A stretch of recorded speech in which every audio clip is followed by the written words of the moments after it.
Hi everyone, I hope you are doing well today. Welcome to the channel.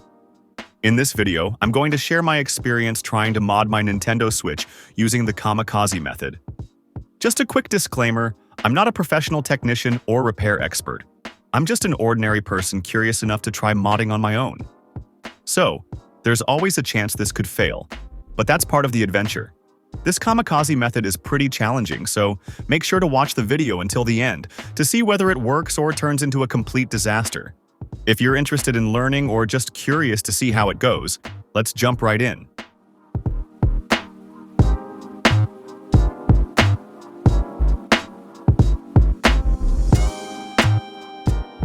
Alright, so here it is. This is my Nintendo Switch. You might recognize it from a previous video where I unboxed it and showed the process of installing the mod chip. If you haven't seen that one yet, I've dropped the link in the description below. Feel free to check it out. After watching and studying a bunch of videos about modding the Switch using the Kamikaze method, I finally decided to give it a try myself. Just to be clear, this is my personal Nintendo Switch, not someone else's. So, if anything goes wrong, I'm the only one dealing with the consequences. I'm doing this for the experience and to see if it's really something an average person can pull off. I would never risk someone else's device, especially since this is my very first attempt at using this method. Okay, let's move on. I've got all the tools I need ready to go. First up is the mini grinder. The one I'm using is super cheap. It only cost me around $9, so nothing fancy here. Next, I've got a soldering iron, some solder wire, UV curing solder mask, a UV lamp, PCB cleaner, jumper wire, and Kapton tape. That's pretty much everything we'll need for this process. Now, as you can see, I've already removed the case from my Switch, so we've got a clear view of the motherboard. Before we start grinding, we need to mark the DAT 0 point. From what I've seen in other videos, its location is aligned with this point here. To help with marking, I'm using Kapton tape as a guide. Let's make that mark more precise.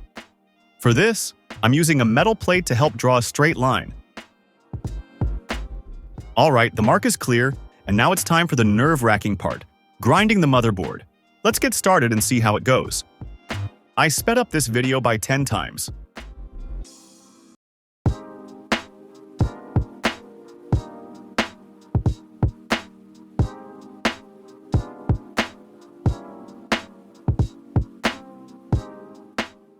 As you can see here, it looks like I might have gone a bit too low with the grinder compared to the mark I made earlier.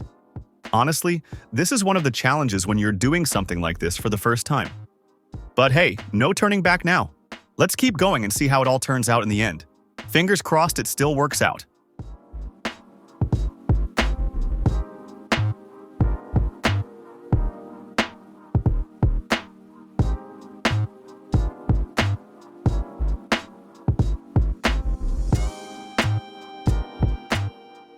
Oops, I almost ended up grinding into this tiny resistor right here. You can see the mark I accidentally made near it. I remember seeing in another YouTube video that if this resistor gets damaged or comes off, the Switch's screen could end up turning purple like this. Definitely not something I want to happen. So far, everything still looks okay. Let's carefully continue grinding and hope for the best.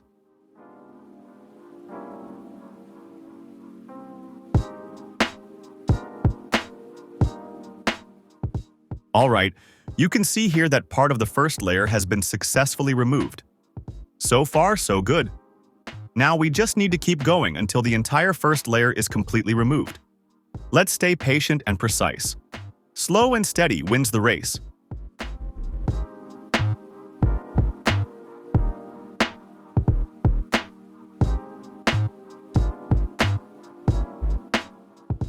Since I felt the smaller grinder bit was taking too long, I decided to switch to a slightly larger one. As you can see, the grinding process is now much faster with this bit. However, we need to be extra careful here to avoid the grinding area from spreading too wide. Oh, and there it is!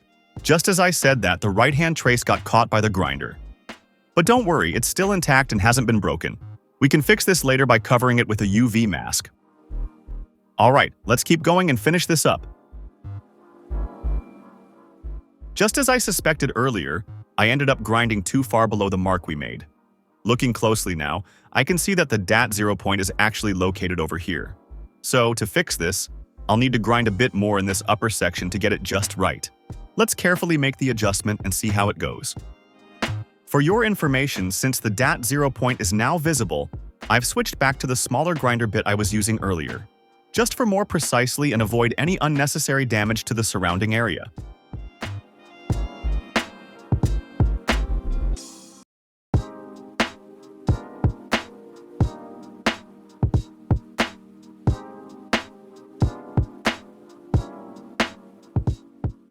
Alright, as you can see, the DAT0 point is now fully visible.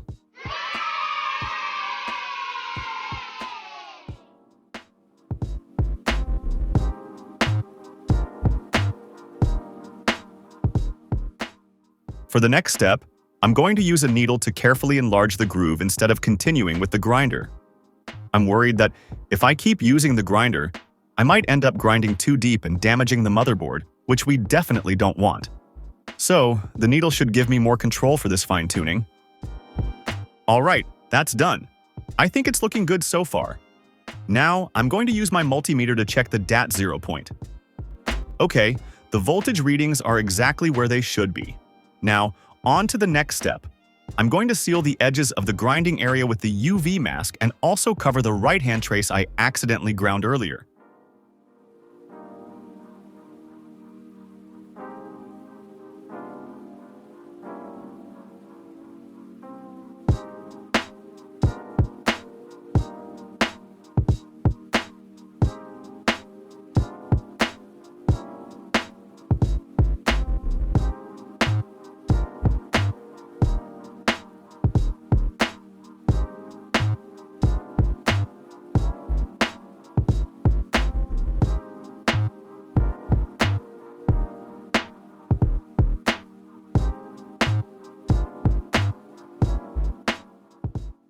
Next, I'll add some solder paste to the DAT0 point to prepare it for the jumper wire.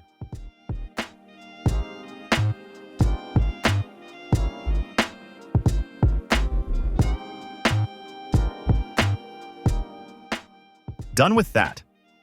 Now, let's double-check the connections to make sure there are no shorts. Everything looks good and safe. Now, I'll solder the jumper wire onto the DAT0 point.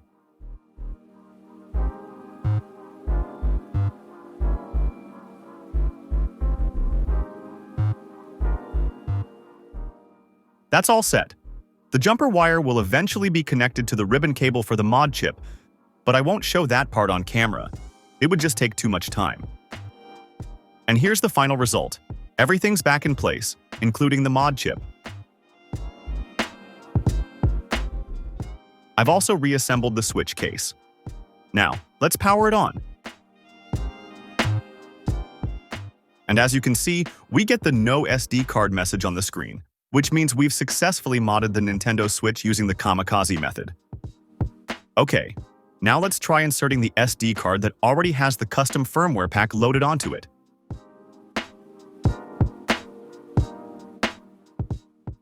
Great, we can boot into Hekate without any issues. Now, let's test running the Switch through EmuNAND.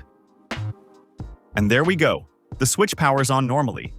Everything seems to be working perfectly. For those of you who want to learn how to set up an SD card for custom firmware like this, you can check out my other video. I've linked it in the description below.